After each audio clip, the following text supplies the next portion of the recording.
वर्ष 1951 में भारत में मुसलमानों की आबादी 9.8% थी। ध्यान से सुनिएगा, 9.8% मुसलमानों की आबादी थी 1951 में, जब हम आजाद हुए थे और जब हमने पहली बार अपनी जनगणना की थी।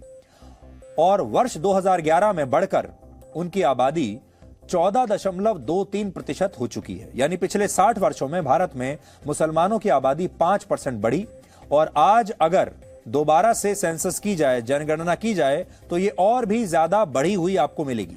लेकिन दूसरी तरफ भारत में हिंदू जनसंख्या लगातार कम हो रही है। वर्ष 1951 में भारत में हिंदुओं की आबादी लगभग 84% थी, जो 2011 में घटकर 79.8% रह गई। और अगर आज आप अपनी जनसंख्या को गिनने के लिए जाएंगे तो ये और भी कम मिलेगी।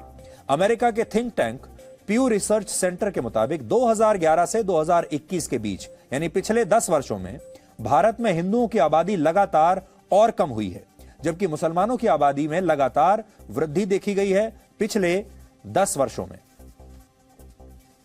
और आपको यहां यह स्पष्ट कर दें कि हमारे पास जो आखिरी सेंसस का जो रिकॉर्ड है वो 2011 का है, क्योंकि उसके बाद से अब तक जनसंख्या को गिना नहीं गया है दोबारा। ये हम आपको भारत की स्थिति के बारे में आज बता रहे हैं। ये भारत की स्थिति है। अगर पाकिस्तान और बांग्लादेश की बात करें तो इन देशों में भी हिंदुओं की आबादी बहुत तेजी से कम हुई है। यहां तो बहुत ही तेजी से कम हुई है। 1951 में पाकिस्तान में 13% हिंदू थे, लेकिन 2017 में वहां सिर्फ 2% हिंदू ही बचे हैं। आज पाकिस्तान की कुल आबादी लगभग 23 करोड़ है। अगर 1951 की तरह पाकिस्तान में आज भी 13% हिंदू आबादी होती, मान लीजिए हम ये भी कह दें कि ना बढ़ी है ना कम हुई है, उतनी है, तो इस हिसाब से पाकिस्तान में हिंदुओं की जनसंख्या आज 2,70,00,000 होनी चाहिए थी। लेकिन 2017 की जनगणना के मुताबिक पाकिस्तान में सिर्फ 33 लाख हिंदू ही बचे हैं। अब आप सोचिए, फिर ये लाखों हिंदू कहां चले गए?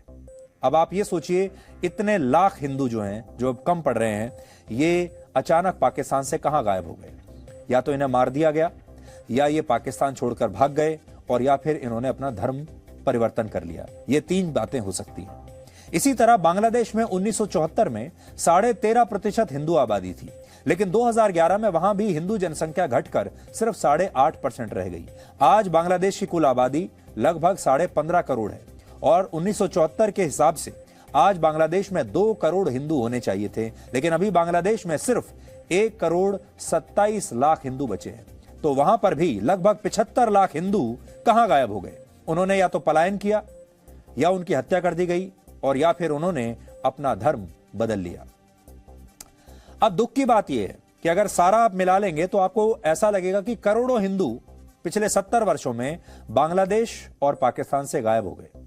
लेकिन क्या दुनिया में किसी भी देश ने पाकिस्तान से, बांग्लादेश से सवाल उठाया कि वो हिंदुओं पर अत्याचार क्यों कर रहे हैं, हिंदुओं का दमन क्यों कर रहे हैं? बाकी छोड़ दीजिए, क्या भारत ने भी कभी इन देशों के सामने ये बात रखी है?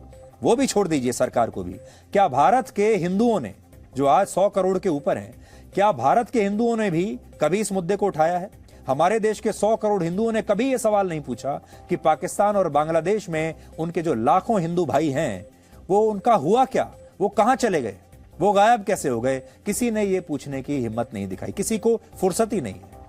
आज की तारीख में दुनिया में कोई भी देश हिंदू राष्ट्र नहीं है, जबकि पूरी दुनिया में हिंदू धर्म को मानने वालों की संख्या लगभग 120 करोड़ है। हिंदू दुनिया के 110 से ज्यादा देशों में रहते हैं, लेकिन इसे मानने वालों की सबसे बड़ी आबादी भारत और नेपाल में है।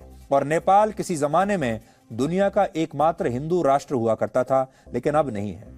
2008 में नेपाल के संविधान में बदलाव करके उसे धर्मनिरपेक्ष देश का दर्जा दे दिया गया, और वर्ष 1977 में तत्कालीन प्रधानमंत्री इंदिरा गांधी ने भी भारत के संविधान में 42वां संशोधन करके इसकी प्रस्तावना में सेक्युलर शब्द जोड़ दिया था। यानी पिछले कुछ दशकों में भारत और नेपाल जैसे देशों के बहुसंख्यक हिंदुओं पर तो धर्मनिरपेक्षता की पूरी जिम्मेदारी डाल दी गई, जबकि मुस्लिम बहुल देश सेक्युलर होने से इस्लामिक रिपब्लिक या इस्लाम को राष्ट्र धर्म मानने वाले देश बनते चले गए।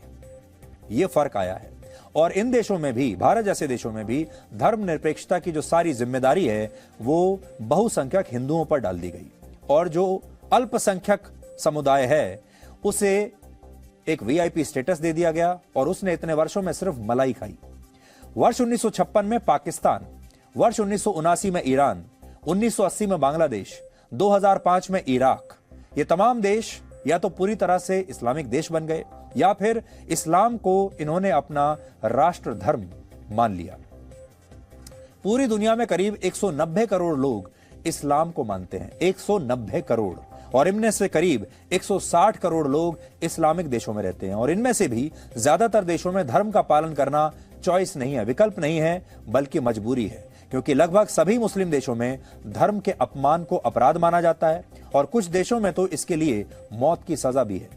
अब आप सोचिए, ये मुस्लिम देश आज भारत को लेक्चर दे रहे हैं और बता रहे हैं कि लोकतंत्र क्या होता है, जबकि इनके यहां कोई लोकतंत्र नहीं, और धर्मनिरपेक्षता का पालन कैसे किया जाता है वो भी ये मुस्लिम देश आज हमें समझा रहे हैं। सच्चाई ये है कि यही मुस्लिम देश अल कायदा जैसे आतंकवादी संगठनों को अपने यहां खुलेआम शरण देते हैं, उनका इस्तेमाल करते हैं। Presenting B News app available on Google Play and App Store. Download it now.